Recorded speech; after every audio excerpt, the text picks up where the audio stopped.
नमस्कार, स्वागत है आपका टीएफटी इंडिया में। मैं पूर्णिमा मेहरा और आप देख रहे हैं देश की बड़ी खबरें। दिल्ली आबकारी नीति मामले में विजय नायर को सुप्रीम कोर्ट से मिली जमानत। दिल्ली आबकारी नीति मामले में आम आदमी पार्टी के पूर्व कम्युनिकेशन हेड विजय नायर को सुप्रीम कोर्ट से बड़ी राहत मिली है। आज कोर्ट ने उन्हें जमानत दे दी है। बता दें कि वह 23 महीने से जेल में बंद है। ऐसे में अब विजय नायर का जेल से बाहर आना तय है। विजय नायर को जमानत देते हुए अदालत ने कहा कि अनुच्छेद 21 के तहत स्वतंत्रता का अधिकार पवित्र है और इसका सम्मान उन मामलों में भी किया जाना चाहिए जहां कड़े प्रावधान लागू किए गए हैं। याचिकाकर्ता 23 महीने से हिरासत में है और उसे विचाराधीन कैदी के रूप में रखा गया है। बिना मुकदमा शुरू किए यह सजा का तरीका नहीं हो सकता। कोर्ट ने कहा, जमानत नियम है और जेल अपवाद है। यह सार्वभौमिक प्रस्ताव पूरी तरह से विफल हो जाएगा यदि याचिकाकर्ता को इतने लंबे समय तक विचाराधीन कैदी के रूप में हिरासत में रखा जाता है, जबकि सजा केवल दोष सिद्धि अधिकतम 7 साल हो सकती है। इस मामले पर कोर्ट ने कहा कि हमारा मानना है कि याचिकाकर्ता जमानत का हकदार है। इस आदेश में दी गई शर्तों पर जमानत दी जाती है।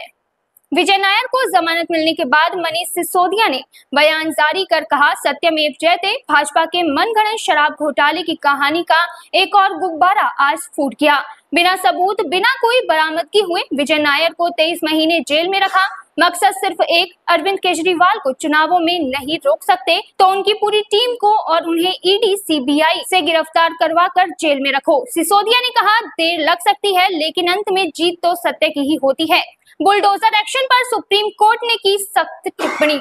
बुलडोजर एक्शन मामले में सुप्रीम कोर्ट ने सख्त टिप्पणी की है। सुप्रीम कोर्ट ने कहा कि आरोप के आधार पर बुलडोजर एक्शन कानून के मुताबिक नहीं। कोर्ट ने पूछा कि आरोप के आधार पर बुलडोजर एक्शन कैसे? आप दोषी का भी घर नहीं गिरा सकते।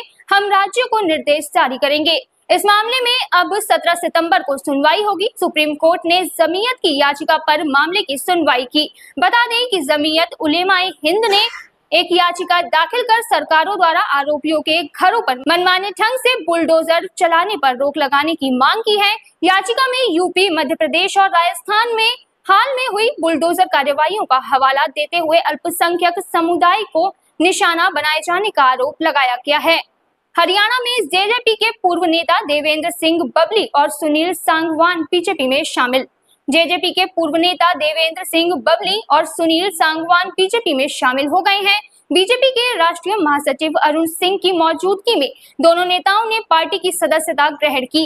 बीजेपी में शामिल होने पर देवेंद्र सिंह बबली ने कहा कि आज मुझे बहुत गर्व महसूस हो रहा है कि मुझे पीएम मोदी के नेतृत्व और विजन में काम करने का मौका मिलेगा। आने वाला समय बीजेपी पार्टी का है। हमने केंद्र में सरकार बनाई और आने वाले समय में कड़ी मेहनत से हम हरियाणा में सरकार बनाएंगे। उन्होंने कहा, हम पार्टी द्वारा किए गए कार्यों से जनता को अवगत कराएंगे और बहुमत के साथ सरकार बनाएंगे। सुनील सांगवान ने कहा कि हरियाणा में बीजेपी तीसरी बार सरकार बनाने जा रही है। हम पार्टी में कड़ी मेहनत करेंगे। उपराष्ट्रपति जगदीप धनखड़ ने कोलकाता मामले पर पहली बार तोड़ी चुप्पी। ऋषिकेश स्थित अखिल भारतीय आयुर्विज्ञान संस्थान में आयोजित कार्यक्रम के दौरान उपराष्ट्रपति जगदीप धनखड़ ने कहा कि साल 2012 में निर्भया कांड जैसी घटना घटी थी। इस कांड ने पूरे देश को हिलाकर रख दिया और इस घटना के बाद कानून में बदलाव हुआ था। उन्होंने कहा कि पूरी दुनिया हमारी ओर देख रही है। जो देश पूरी दुनिया को नेतृत्व दे रहा है और वसुदेव कुटुंबकम की बात कर रहा है, लेकिन जिस बेटी ने जनता की सेवा करने में न दिन देखा न रात, उसके साथ निर्ममता की अकल्पनीय हद कर हत्या कर दी गई। इससे पूरी डॉक्टर बिरादरी, नर्सिंग स्टाफ, हेल्थ वॉरियर्स चिंतित और परेशान हैं। उन्होंने कहा कि इस तरह की बर्बर घटनाएं पूरी सभ्यता और देश को शर्मसार कर देती हैं और उस आदर्श को खंडित कर देती हैं जिसके लिए हमारा देश जाना जाता है। इस दौरान धनखड़ ने राष्ट्रीय सैन्य कॉलेज देहरादून में कहा कि कुछ एनजीओ जो अक्सर मामूली घटना पर सड़कों पर उतर आते हैं, अब चुप्पी साधे हुए हैं। हमें उनसे सवाल करना चाहिए। उनकी चुप्पी 9 अगस्त 2024 को हुए जघन्य अपराध को अंजाम देने वालों के दोषी कृत्यों से कहीं ज्यादा खराब है। आरएसएस ने जातीय जनगणना को बताया संवेदनशील मुद्दा। आरएसएस ने कहा, जातीय जनगणना बेहद संवेदनशील विषय है। इससे समाज की एकता और अखंडता को खतरा है। पंच परिवर्तन में इसको लेकर चर्चा की गई। हम बड़े पैमाने पर समरसता को लेकर काम करेंगे। हमारे समाज में जातिगत प्रतिक्रियाओं का मुद्दा संवेदनशील है और ये राष्ट्रीय एकीकरण के लिए महत्वपूर्ण है, लेकिन जातिगत जनगणना का इस्तेमाल चुनाव प्रचार और चुनावी उद्देश्यों के लिए नहीं किया जाना चाहिए, लेकिन कल्याणकारी उद्देश्यों के लिए और खास तौर पर दलित समाज की संख्या जानने के लिए सरकार उनकी संख्या की गणना कर सकती है। राष्ट्रीय स्वयंसेवक संघ की बैठक सोमवार को खत्म हो रही है। ऐसे में अखिल भारतीय प्रचार प्रमुख सुनील आम्बेकर ने कहा कि बैठक में पश्चिम बंगाल की दुर्भाग्यपूर्ण घटना पर चर्चा हुई।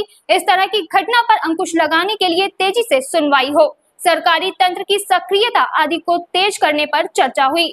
जातिगत जनगणना को लेकर पूछे गए सवाल में सुनील आम्बेकर ने कहा कि संघ इसको लेकर चिंतित है। हमारे समाज में जातिगत जनगणना एक संवेदनशील मुद्दा है और यह राष्ट्रीय एकीकरण के लिए बेहद अहम है। उन्होंने कहा कि हम हमेशा इन मुद्दों पर सोचते हैं, लेकिन जाति जनगणना का इस्तेमाल चुनाव प्रचार और चुनावी उद्देश्यों के लिए नहीं किया जाना चाहिए, लेकिन कल्याणकारी उद्देश्यों के लिए और खास तौर से दलित समुदाय की संख्या जानने के लिए सरकार उनकी संख्या की गणना कर सकती है। तो फिलहाल इन खबरों में बस इतना ही। फिर मिलेंगे नई खबरों में, तब तक देखते रहिए TFT इंडिया। धन्यवाद।